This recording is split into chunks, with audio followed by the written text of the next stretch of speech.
I had mentioned and made the point that that game did not feel so much like the consolation bracket between the Bills and the Ravens as it had before. And the reason for that is very simple. The Chiefs did not feel like champions in that game that they played in Brazil against the Chargers. They did not. I think big takeaway from that game, though, is there is no quarterback whisperer quite like Jim Harbaugh now, is there?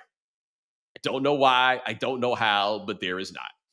And when Justin Herbert is at the peak of his powers, I mean, when things are working for him and he's hitting those throws and he has time, yes, I get why the nerds love him so much. I mean, he's the king of the eye test, right? Yeah. He is, like, I made a point once that John Elway is the best eye test quarterback in NFL history. Right. And I still believe that to be true. And people were like, well, what about Aaron Rodgers?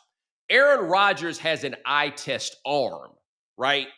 But getting off the bus, just seeing the dude in pads, ready to go play. And you could be like, well, and people would hit me back with that. And they're like, well, John Elway is 6'3", 220 or whatever. Well, Aaron Rodgers is 6'2", 220 or whatever. Is it that big a difference? Look, I don't make the rules, dog. Aaron Rodgers didn't get drafted to play baseball.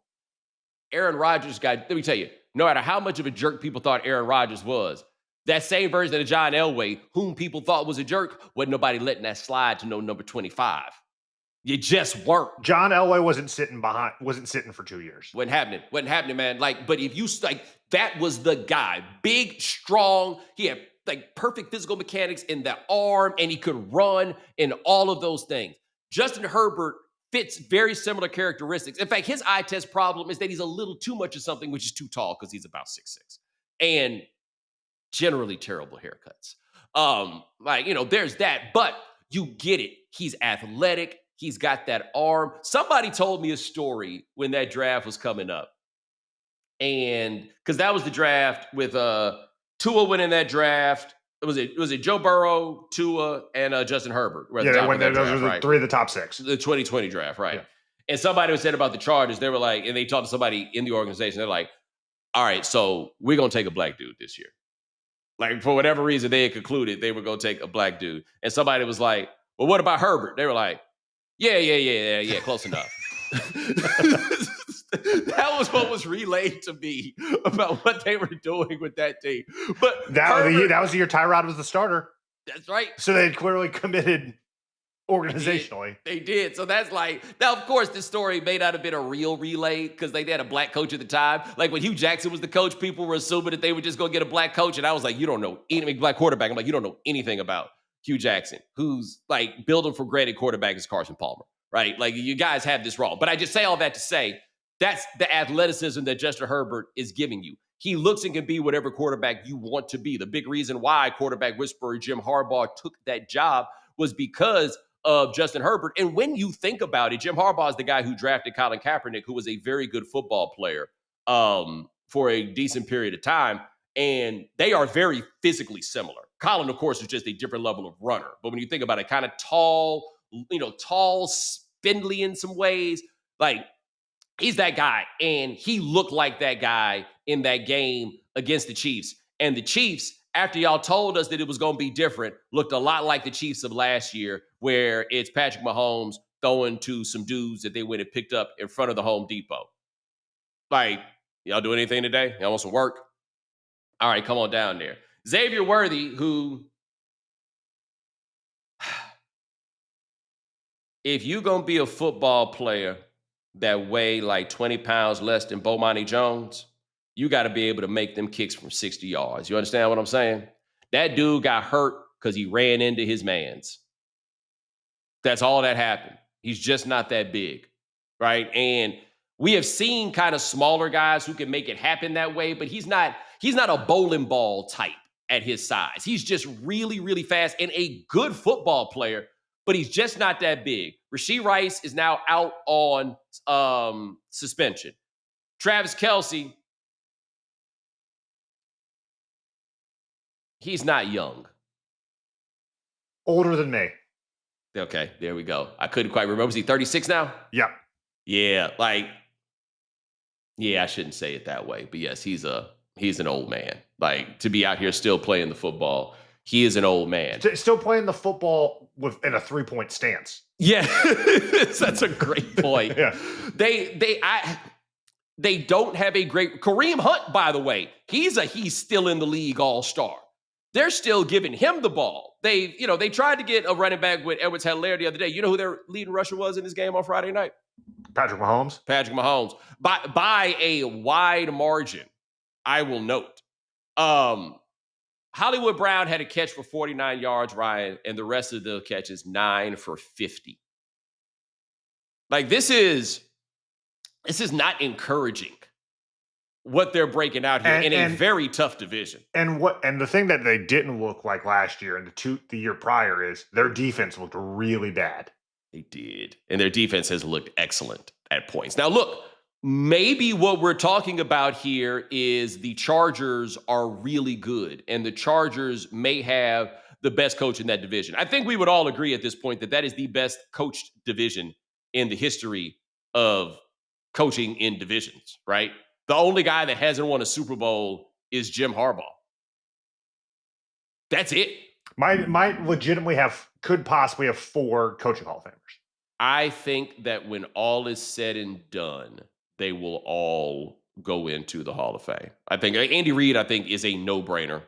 I think Sean Payton, hey, man, you win a Super Bowl with the Saints. That's like when LeBron James won that championship in Cleveland. I understand why he think that count for like 4 or 5, you know? Like, that's against all odds, man. Right fast, I'm going to just say this. They had a game on Sunday between the Saints and the Cardinals, and I was looking in the crowd, and buddy, I can't imagine caring enough about the Saints, the Cardinals, or football to pay money for that. Kyler Murray, Spencer Rattler doesn't get your butt in the seat. Hey, Kyler Murray looked pretty good in that game. I will have to say. I will say this for Spencer Rattler. And I don't want to make this about me, but I think you'll understand where I'm coming from. I feel bad for Spencer Rattler in the sense that he is still having it held against him the way that people perceived his behavior in a docuseries that was done when he was in high school. And I just think the idea of I don't think it's fair to hold it against anybody what they were in high school when they're a sophomore in college. Like, you go to college, you get to start over. You get to be a whole new person. I was at the Super Bowl this year, and Spencer Rattler, we were at some party. I think it may have been the New Heights party. And we were there, and he just stopped and saw me and was like, hey, Bomani Jones, Spencer Rattler, how are you? And he stuck his hand out. And the thing that struck me about that, Ryan, is if there's anybody that don't need to introduce himself, it's Spencer Rattler. You know what I mean? He's been, especially to someone like you who follows recruiting, he's been in your life for because he was a big time recruit. He was that guy. I mean, he's the number one guy, right? But the thing for me was, I was like, you don't need to introduce yourself to somebody I actually took that as, that's not the guy from the docuseries. This is a level of humility, which also for me was, I'm an old man because I'm like, wow, he seemed like such a nice young man. now I have these thoughts when I see people. It has nothing to do with what it is that we were talking about. But for the Chiefs, here's what's crazy about the standard that the Chiefs have gotten to. They have won their division 9 times in a row, right? Keeping in mind that this takes it back to the Alex Smith days. They've won the division 9 times in a row. I believe the only road playoff games Mahomes has played was that year where they had to go to Buffalo and they had to go to Baltimore, right? Like, that's it for them going to play road playoff games. This run has been so unreal.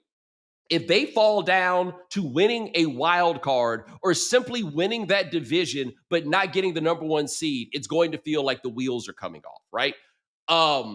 Which makes it difficult for me to have a really great grasp on how good they are at a given point in time. Because the standard that they're held against is truly unlike any standard that I can think of, right? It's 7 straight AFC championship games. The Patriots did this. Right. Like, they're the only team that I can think of in that way. But the thing about the Patriots was, even when the years were coming, the Patriots weren't great. We only had one time when we thought it was over for the Patriots, and it was 2014. Against the Chiefs. And they had that game against the Chiefs, and they got their doors blown off. And I'll never forget, man, me and Dan Le Batard sat up there on television, and we buried them. We were like, this is what it looks like when it all falls apart, yada, yada, yada, da-da-da-da-da. 4 months later, Malcolm Butler made the interception at the goal line, and they won the Super Bowl again.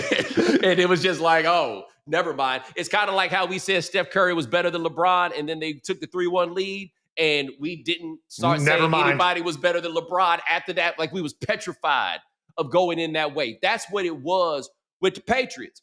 But with the Chiefs, they don't look like those guys, man. They don't look like it. And Mahomes, I don't know how much of this is coaching. I don't know how much of this is the quarterback. But as Brady declined, and the decline was obvious, and in 2014, if you were watching, like he did not look like the same guy. He somehow got it back together, but he didn't look like that guy at the time.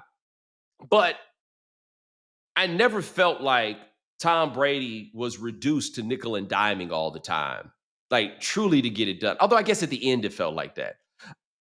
But the part that's striking me about this is how are you guys still nickel and diming it with the greatest quarterback I've ever seen? And you're never going to convince me it's because he can't do it. Because when he did have to dial it up, man, he made some big, deep throws, right? Like I think it was at Hollywood Brown, that big one he made, rolling right, flush out of the pocket where Khalil Mack was on his keister and he got it done. It's not like we're seeing flashes. He hasn't gotten worse, but they have. And they got to figure this out real soon because the truth is, as much as I say it, if they just get to be a wild card, we'll think the sky is falling. Missing the playoffs is totally on the board. And one thing that's going to be tough for them this year, while we talk about the coaching, I don't know how many of you watched parts of this game or saw any of it, and I don't blame you if you did not. The Raiders are not going to be good because I think their defense is not going to be good. But Geno was dealing. Geno with Chip Kelly? I just say that to say, them wins that you felt like you could count against the Raiders, 2023 notwithstanding, Chiefs fans, those wins you thought you could count against the Raiders, you can't.